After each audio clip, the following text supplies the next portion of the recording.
लोकसभा चुनाव से पूर्व समाजवादी पार्टी ने संविधान बचाओ देश बचाओ को लेकर पीडीए यानी पिछड़ा दलित अल्पसंख्यक यात्रा निकाली। इस दौरान यात्रा के पहले चरण की शुरुआत राष्ट्रीय अध्यक्ष अखिलेश यादव ने पार्टी के मुख्यालय से हरी झंडी दिखाकर की। आपको बता दें, सपा अध्यक्ष द्वारा यात्रा की शुरुआत किए जाने पर प्रदेश अध्यक्ष नरेश उत्तम पटेल के साथ ही भारी संख्या में पार्टी के नेता, पदाधिकारी और कार्यकर्ता मौजूद रहे। आपको बता दें, यह यात्रा लखनऊ से हरदोई, शाहजहांपुर, पीलीभीत, बरेली, बदायूं से होते हुए गाजियाबाद तक जाएगी, जो करीब 1 फरवरी तक लगातार चलेगी। आपको बता दें, यात्रा के जरिए सपा गांव-गांव में पीडीए का माहौल बनाएगी। इससे संदेश दिया जाएगा कि जिसकी जितनी संख्या भारी, उसकी उतनी हिस्सेदारी। आपको बता दें, पीडीए यात्रा के जरिए सपा जातीय जनगणना के मुद्दे को भी धार देगी। यात्रा की कमान सपा अनुसूचित जाति के प्रकोष्ठक राष्ट्रीय अध्यक्ष राहुल भारती को सौंपी गई है। आपको बता दें, यह यात्रा जिलेवार संगठन के लोगों को भी शामिल किया जाएगा, जो 1 फरवरी तक लगातार चलेगी। जरा एक नजर आप भी देख लीजिए यात्रा की शुरुआत के दौरान क्या बोले सपा मुखिया अखिलेश यादव।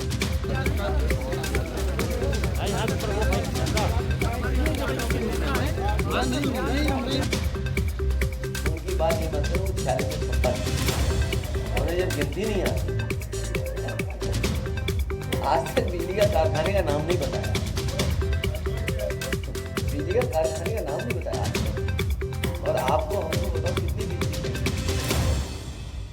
एटा का 3x60 क्रिटिकल थर्मल प्लांट बन गया होता तो सस्ती बिजली हो जाती।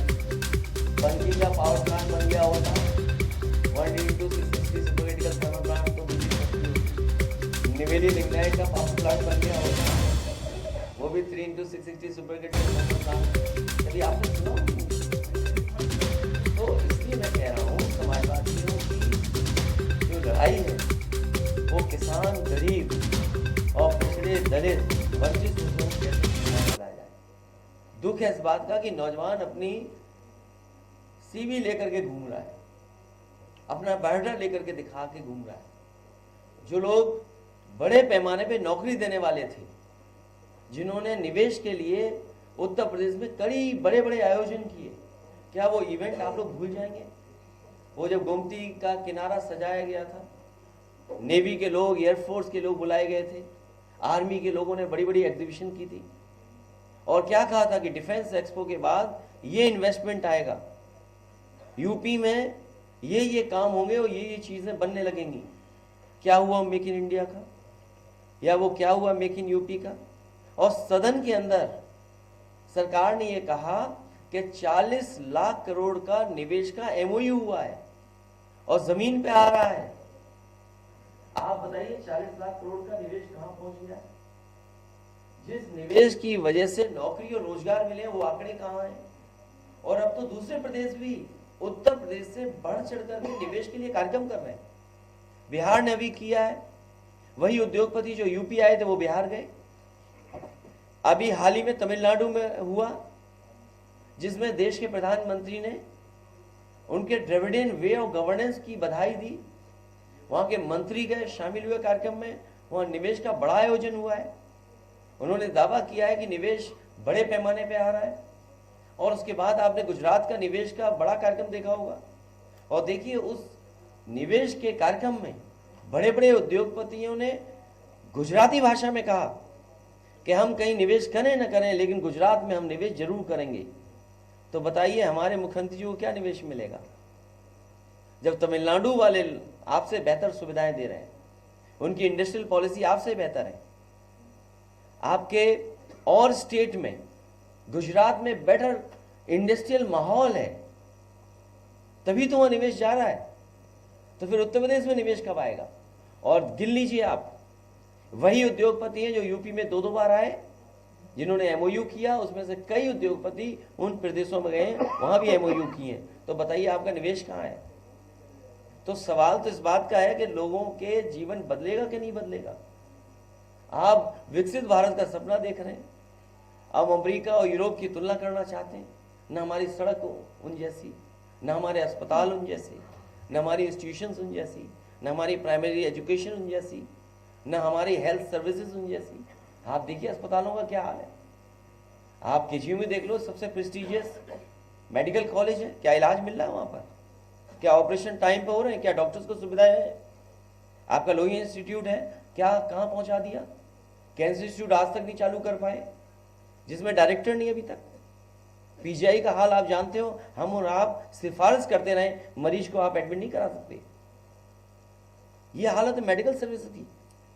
और सब चले गए जाने कहाँ? तीर्थ यात्रा पे चले गए सब। तो नौकरी कौन देगा? रोजगार कौन देगा? और फिर आपको निवेश पे पूछना चाहिए कि जब ये state better industrial policy, better incentives और उन स्टेटों से उनका भावनात्मक लगाव है, तो आपकी स्टेट में क्यों आएगा कोई निवेश करने? क्या आपने उनके भाषण नहीं सुने? जो देश के टॉप 2 बिजनेसमैन, उन्होंने गुजरात में निवेश करने के लिए कहा है, यूपी में निवेश करने के लिए नहीं कहा है। आदरणीय माधव साहब पांडे जी बेहतर बता सकते हैं कि कई बार ये अध्यक्ष रहे हैं और अध्यक्ष के नाते इन्होंने सभी माननीय सदस्यों का हमेशा सम्मान किया, उनकी बात उठाने का मौका दिया, चाहे वो सवाल रहे हों या नियमों में अशिथिलता ला करके भी अगर उन्हें मौका देने का काम हुआ होगा तो आदरणीय माधव प्रसाद पांडे जी ने किया है। मैं समझता हूँ उस नियम के बारे में और उस नियम के तहत जो अधिकार माननीय विधायकों के आप बेहतर बता सकते हैं। अनंत राम जायसवाल जी को याद करता हूँ, वो उन समाजवादी नेताओं में थे जिन्होंने समाजवादी आंदोलन को आगे बढ़ाने का काम किया। शुरुआती दौर में जब कांग्रेस के खिलाफ और उस समय नीतियों के खिलाफ गरीब किसान, वंचित शोषित की आवाज़ बनने का काम अनंत राम जायसवाल जी ने किया। हमारे यहाँ जितने साथी बैठे हैं, कुछ साथी इसमें से उनके साथ काम किया है।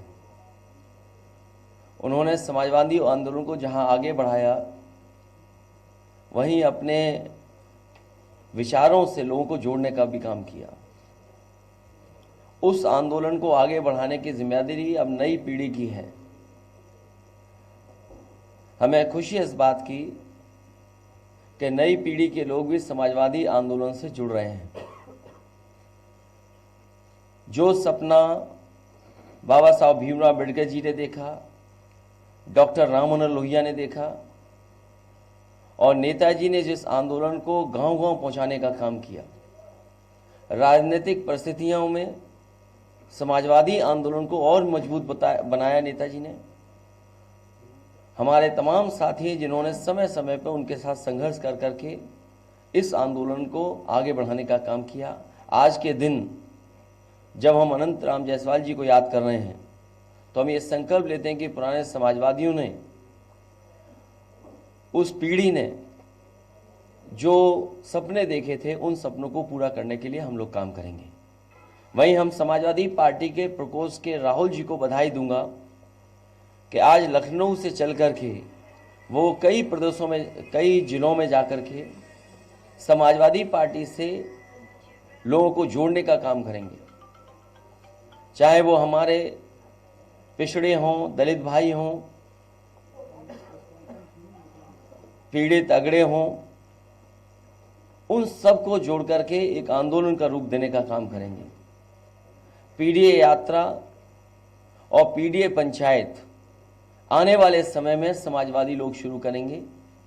हमें उम्मीद है इनकी यात्रा से समाजवादी पार्टी से लोग जुड़ेंगे और जिन परिस्थितियों में आज राजनीति जा रही है और जिस तरीके से संविधान को और लोकतंत्र को ख़त्म करने की कोशिश हो रही है, ये पीडीए यात्रा राहुल जी चला करके संविधान की रक्षा करने का काम करेंगे। जो समाजवादी पार्टी है, इकलौती पार्टी वो है जो समाजवादी मूल्यों के बचाने का काम कर रही है। यूँ तो समाजवादी पार्टी है, लेकिन अगर हम ये भी कहें कि संविधान पार्टी है तो हमारी जिम्मेदारी बढ़ जाती है कि संविधान और लोकतंत्र को बचाएं।